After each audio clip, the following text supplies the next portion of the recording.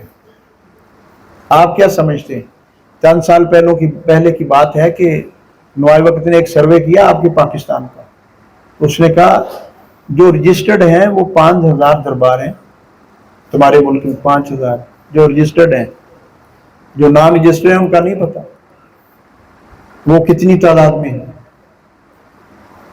تم نے اللہ کی توحید کا، پیغمبر کی رسالت کا، ختم نبوت کا حق ان لوگوں کو نہیں تقسیم کر دیا. ہمیں اکثر کہا جاتا ہے یہ جملے سخت ہیں نہ کہیں، لوگ مسجد سے آنا سے رک جاتے ہیں. میں نے کہا یہ جملے وہی تو نہیں جو آمنہ کے لال تاجدار ختم نبوت صلی اللہ علیہ وسلم نے مکہ کی سرزمین پہ ادا کیے تھے. جی جی وہی ہیں. اگر یہ وہی ہیں تو پھر مجھے ادا کرنے میں تکلیف کیوں؟ آپ کو سماعت فرمانے میں تکلیف کیوں؟ اگر یہ وہی ہے کہ اللہ کے حبیب علیہ الصلوۃ والسلام نے نہیں فرمایا ان کو چھوڑ دو، ایک ہی اللہ کے دروازے پہ آ جاؤ، ایک ہی حاجت روا ہے، مشکل کشا بگڑی بنانے والا ہے، بیٹے بیٹیاں عطا کرنے والی ایک ہی ذات ہے. تو میرے پیارے بھائیوں، ان کو سخت نہ کہا کرو، یہ تمہارے پیغمبر صلی اللہ علیہ وسلم کا بتلایا ہوا طریقہ ہے. اس کا واعظ کیا کرو، یہ دعوت لوگوں کو پہنچایا کرو. سورۃ اخلاص تو ہم سارے پڑھتے ہیں، اس کا اجر تو ہم سنتے ہیں. ایک بار تلاوت کرنے سے اللہ کی ذات 10 پاروں کا اجر عطا فرماتے ہیں. 2 بار کریں تو 20 کا، 3 بار کریں تو 30 کا. بابا کبھی اس کا ترجمہ بھی تو پڑھ لے، اس کا ترجمہ تو پڑھ لے، تمہیں پتا چلے اس میں اللہ رب العالمین نے خطاب کیا کیا ہے تم سے. اور اس میں تو کوئی شک کی بات نہیں نا. اہل حدیث ہو تب بھی، بریلوی ہو تب بھی، دیوبندی بھائی ہو تب بھی، بلکہ شیعہ تک بھی اس کو ماننے کے لیے تیار. اس میں اختلاف تو نہیں. یہ اللہ کا نازل کرتا کلام ہے اور یہ سورۃ اخلاص ہے، اس کا اجر اتنا ہے. میرے پیارے بھائیوں، تکلیف دہ بات جو ہے وہ یہ ہے ہم فضائل میں پڑ گئے، جو اس کے مسائل تھے، جو ان کے مناقب تھے، جو ان کے نازل ہونے کا لب لباب تھا، ہم اس کو چھوڑ گئے. جو نظریہ تھا، جو عقیدہ تھا، جو اللہ کے نبی صلی اللہ علیہ وسلم نے صحابہ کو فہم و فراست عطا کی تھی، ہم نے اس فہم و فراست کو لیا نہیں. آج وقت یہ آپ سے تقاضا کر رہا ہے کہ ختم نبوت کے پاس بان بن کے، اور یہاں بر صغیر میں ہمارے مولانا محمد حسین بٹالوی رحمۃ اللہ علیہ، انہوں نے قادیانی مرزے کا مقابلہ کیا، ڈٹ کے کیا، اس کا پیچھا کیا، تعاقب کیا، ان کے پیچھے گئے. آپ اپنی ہسٹری سے واقف نہیں، پڑھیں آپ اپنی ہسٹری کو. اور چلتے چلتے مولانا ثناء اللہ امرتسری رحمۃ اللہ علیہ یا سرگودا میں وہ آرام فرما، ان کی کتابوں کا مطالعہ کون کرے گا؟ علامہ احسان اللہ عزیزی رحمۃ اللہ علیہ، جن کی کتاب پوری دنیا میں اتنی مقبول ہے آج بھی، اب تو نئی پرنٹ ہوئی ہے، یا یہ مدنی صاحب نے کچھ خریدی تھی، وہ اجلاس میں وہاں ہمارے تقسیم ہوئی تھی، تو وہ خریدیں آپ، ان کو پڑھیں آپ۔ ختم نبوت کا عقیدے کے اوپر آپ نے پیرا دینا ہے، توحید کے عقیدے کے اوپر آپ نے پیرا دینا ہے، سنت کے عقیدے کے اوپر آپ نے پیرا دینا ہے۔ اگر آپ نہیں دیں گے تو کون دے گا؟ یہ اہل حدیث پہ قرض ہے شریعت کا، اہل حدیث بزرگوں پہ، اہل حدیث نوجوانوں پہ، اور اہل حدیث کے چھوٹے بچوں پہ یہ قرض ہے۔ میرے پیارے بھائیوں، میں تو کہتا ہوں کہ تمہارے گھر میں کم از کم آج تو اتنا آسان ہو گیا ہے کہ بخاری شریف آپ کو مترجم مل جائے گی، اس کی شرح بھی ساتھ لکھی ہوئی ہے، تمہارے گھر میں ایک بخاری شریف کا سیٹ تو ہو، ایک ترجمے والا قرآن تو ہو، تفسیر ابن کثیر تو ہو۔ اب میرے بھائی کتنے بیٹھے ہیں، بتا دیں کتنے لوگوں کے گھروں میں تفسیر پڑھی ہوئی ہے، ابن کثیر یا بخاری شریف کا سیٹ ہے، بتا دیں آپ۔ بس 1 2 3 4 5 6 7 8 9 لوگ ہیں جی اتنے اجتماع میں، 9 لوگ ہیں، باقی کدھر گئے؟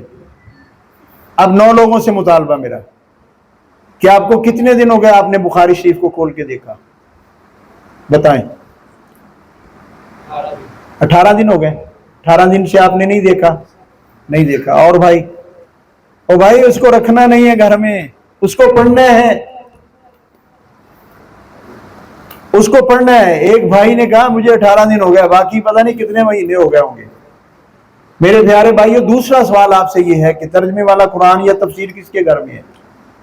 ہاتھ بلند کر کے بتا دیں۔ 1 2 3 4 5 6 7 8 9 10 11 12 13 14 15 16۔ آپ سے سوال ہے کہ آپ نے قرآن پاک کو آج کتنے دن ہو گئے کھول کر نہیں دیکھا؟ بتائیں۔ حاج صاحب کہتے ہیں میں نے آج کھولا ہے، روز کھول رہا ہوں۔ حاج صاحب کہہ رہے روزانہ، حاج صاحب روزانہ کہہ رہے ہیں۔ 4 5 6 ہو گئے، 6 7 ہو گئے، 8 9 مدنی صاحب بھی کہہ رہے ہیں ایسے، 9 لوگ، 10 ہو گئے جی۔ پیارے بھائیوں، یہی لمحہ فکریہ ہے۔ آپ خوش قسمت ہیں کہ اللہ نے آپ کو اپنے گھر میں آنے کی توفیق دی، آپ خوش نصیب لوگ ہیں، یہ بھی ذہن میں رکھنا۔ اور اگر آپ روزانہ ترجمے والا قرآن یا تفسیر پڑھیں اور حدیث کی کتاب، ایک حدیث پڑھ لے روز کی، ایک قرآن کی آیت کو تلاوت کر کے اس کا ترجمہ، اس کی تفسیر پڑھ لیں، 2 کی پڑھ لیں، پابندی نہیں لگاتا، 3 کی 4 کی 5 کی 7 کی پڑھ لیں، لیکن روزانہ پڑھ لیں، تو پھر اللہ تم سے کتنا راضی ہوگا، پھر تمہارے گھر میں رحمتوں کا نزول ہوگا کہ نہیں ہوگا۔ وہ تو آپ نے 12 مرتبہ سنا کہ ایک صحابی قرآن کی تلاوت کر رہے تھے، تو وہ تو جو رہنے والے عرب کے لوگ، وہ تو عربی دان تھے نا، انہیں تو پتا تھا اللہ کن سے مخاطب ہے، کیا کہہ رہا ہے، وہ تو قرآن اترتا تھا انہیں پتا چل جاتا تھا اس کا یہ معنی ہے۔ یہ تو ہمارے لیے ہم اجنبی لوگ ہیں۔ وہ قرآن کی تلاوت کرتے تھے، گھوڑا بتکنے لگ گیا، قرآن کی تلاوت چھوڑ دی، وہ آرام سے کھڑا ہو گیا، پھر تلاوت کی، پھر بتکنے لگا، پھر تلاوت چھوڑی، پھر آرام سے کھڑا ہوا، پھر تلاوت کی، پھر بتکا۔ صبح وہی معاملہ اللہ کے نبی صلی اللہ علیہ وسلم کی خدمت میں آ کر عرض کیا، فدا قومی وابی یا رسول اللہ صلی اللہ علیہ وسلم، میں نے رات یہ معاملہ دیکھا۔ تو امام کائنات تاجدار ختم نبوت صلی اللہ علیہ وسلم نے بڑے پیارے الفاظ سے فرمایا کہ آپ کا قرآن سننے کے لیے آسمان سے فرشتے نازل ہو گئے۔ وہ کتنا خوش نصیب تھا۔ ہم خوش نصیب بننا چاہتے ہیں؟ ہم چاہتے ہیں ہمارے گھر میں فرشتوں کا، اللہ کی رحمتوں کا نزول ہو؟ پیارے بھائیوں، یہی عقیدہ ختم نبوت کا تحفظ ہے کہ آپ روزانہ قرآن کی تلاوت کریں، با ترجمہ، با تفسیر، اور یہی تحفظ ختم نبوت ہے کہ آپ بخاری شریف، مسلم شریف، جون سی بھی کتاب آپ خریدنا چاہتے ہیں خرید کے اپنے گھر میں رکھیں اور اس کا باقاعدہ طور پہ مطالعہ کریں. اور آج تو اس کی تشریح لکھی ہوئی ہے، ملتی ہے. پہلے تو سادہ ترجمہ ہی آیا تھا نا، اب تو جدید دور ہے. میرے پیارے بھائیوں، ایک میں اور آپ سے بات شیئر کرنی چاہتا ہوں. یہ میری جماعت کا، میری جمعیت کا منشور دستور ہے. آپ ایسا کریں، اگر آپ کے گھر میں 5 افراد ہیں، 6 افراد ہیں، 7 افراد ہیں، پیارے بھائی بیٹھ جائیں، اللہ آپ کو جزا عطا فرمائے. تو آپ اپنے تمام بچوں کو اور اپنی بیوی کو لے کر بیٹھ جائیں گھر میں. اپنے فجر کی نماز کے بعد بیٹھ جائیں، دائرہ بنا کے بیٹھیں. اور اگر آپ زیادہ پڑھنا جانتے ہیں تو آپ پڑھیں، اگر آپ کا بیٹا زیادہ پڑھنا جانتا تو بیٹا پڑھے، اگر بیٹی زیادہ پڑھنا جانتی ہے تو وہ پڑھے. اور باقی بیٹھ کر سن لیں 1 2 4 قرآن کی آیات اور اس کا ترجمہ اور اس کی تفسیر. اور پھر ساتھ اس کو بند کرنے کے بعد بخاری شریف کا سیٹ رکھا ہو. پھر اس کو روزانہ ایک حدیث، آپ نہیں عربی اس کو سمجھ نہیں آپ کی آتی ہے، عربی ان الفاظوں میں لکھی ہوتی ہے قرآن میں، اور جو حدیث کتب ہے اس کی عربی میں بہت زیادہ فرق ہے، عام آدمی کو نہیں پتہ چلتا. آپ اس کے ساتھ اردو ترجمہ پڑھ لیں، اس کی تفسیر پڑھ لیں. آپ اپنے گھر میں روزانہ، یہ ہے عقیدہ ختم نبوت. یہ آپ نے اپنے گھر سے اپنے بچوں کی تربیت کرنی ہے. مسجد تو کر ہی رہی، ممبر و محراب سے تو آوازیں آ رہی، لیکن وہ آوازیں آپ اپنے گھروں میں کب بلند کریں گے؟ پھر دیکھنا تمہارے گھروں میں اللہ کی رحمت کا نزول کیسے ہوتا ہے اور یہ بہار کیسے آتی ہے عقیدہ ختم نبوت کی. میں نے وقت نہیں پوچھا کتنا لگانا تھا، تو میں جو باتیں ذہن میں خیال کر کے آیا تھا میں وہ آپ کی خدمت میں عرض کر رہا ہوں کہ میرے پیارے بھائیوں، عقیدہ ختم نبوت کو مضبوط کیجئے. اور عقیدہ ختم نبوت کو مضبوط کرنے کے لیے 5 وقت کی نماز اور قرآن کی تلاوت ڈیلی اور ایک حدیث ڈیلی، اور اپنے تمام گھر والوں کو بٹھا کر حلقہ بنا کے وہاں پر آپ اس تبلیغ کا آغاز کریں. ہاں اگر کوئی مسئلہ بن جاتا ہے، خوشی غمی کا ہوتا ہے، کوئی بات نہیں، تو آپ اس کو بھی فالو کریں، لیکن دین کے لیے 10 منٹ ڈیلی ضرور نکالیں روزانہ فجر کی نماز کے بعد. اگر آپ کے مہمان بھی آپ کے ہاں آیا ہوا ہے اس کو بھی نماز کے لیے اٹھائیں، اور نماز پڑھنے کے بعد نماز با جماعت مسجد میں آ کر ادا کریں. بعد میں گھر جا کے حلقہ بنا لیں، ان کو بھی ساتھ بٹھائیں کہ تم بھی ہمارے ساتھ بیٹھو، وہ بھی بیٹھے، اس کو بھی پتہ چلے قرآن اور شریعت ہمیں کیا حکم دے رہی ہے. پیارے بھائیوں، یاد رکھیں یہاں پر عقیدہ ختم نبوت، عقیدہ توحید اور عقیدہ رسالت، اور وہاں پر اب آپ کو عقیدہ یہ بھی بنانا پڑے گا کہ ہم نے سود سے ہٹ کر کاروبار کرنا ہے، سود سے ہٹ کے کرنا ہے. حکمران کرتے ہیں وہ جائیں جہنم میں، حکمران کرتے ہیں اللہ ان سے پوچھے گا. دنیا میں بھی اللہ انہیں برباد فرمائے، آخرت میں بھی اللہ انہیں برباد فرمائے. جن لوگوں نے میرے ملک کو برباد کیا اللہ انہیں دنیا میں بھی رسوا کرے، آخرت میں بھی رسوا کرے. جن لوگوں نے میری قوم کا جینا دوبر کیا ہے اللہ انہیں دنیا میں بھی برباد اور رسوا کرے، ذلیل کرے، آخرت میں بھی کرے. ہم 75-76 سال سے ان کے لیے دعائیں مانگتے آ رہے ہیں. اب دعاؤں کی نہیں، بد دعاؤں کی ضرورت ہے. دعاؤں کا وقت گزر گیا، اب ان کے لیے بد دعاؤں کی ضرورت ہے. جنہوں نے تمہارے ملک کو لوٹا ہے، جنہیں تمہیں لوٹا ہے، تمہارے وطن کو برباد کرنے کی سازش کی ہے اور تمہارے ملک پہ ایسی جلگار کی ہے، اور یہ میڈیا بہت بڑا ذلیل کردار ادا کر رہا. کل تک یہ کہتا تھا کہ یہ عورتوں کو تحفظ دیا جائے، جی ان کی مرضی کے مطابق فیصلہ کیا جائے، میرا جسم میری مرضی کے مطابق فیصلہ دیا جائے. اب وہ پھانسی کے رزلٹ آنا شروع ہوئے، وہی میڈیا چیخ رہا ہے کہ اب اس کو کیسے روکا جائے. وہ خود ہی اس شراب کو لے کر آنے والے جب وہ امت آیا اب کہتے اس کو روکا جائے، بند باندھا جائے. یاد رکھیں ایک ہی حل ہے اس کا، قرآن و سنت میں حل اس کا موجود ہے. اگر قرآن و سنت میں اس کا حل آپ تلاش کر کے اس پہ عمل نہیں کرو گے تو کامیاب نہیں ہو سکتے. میرے پیارے بھائیو، آخری ریکویسٹ کرنے جا رہا ہوں آپ سے، آپ اپنے بیٹوں کا موبائل چیک کیا کریں، اپنی بیٹیوں کا موبائل چیک کیا کریں، ان کی واٹس ایپ چیک کیا کریں، ان کی فیس بک چیک کیا کریں، ان کے میسج پڑھا کریں. کہاں سے آ رہے ہیں، کیسے میسج ہیں، کیسا پیغام ہے، اس کی اٹیچمنٹ کہاں ہے، یہ آپ کی ذمہ داری ہے، ہر گھر کے سربراہ کی ذمہ داری ہے، والد کی ذمہ داری ہے، والدہ کی ذمہ داری ہے۔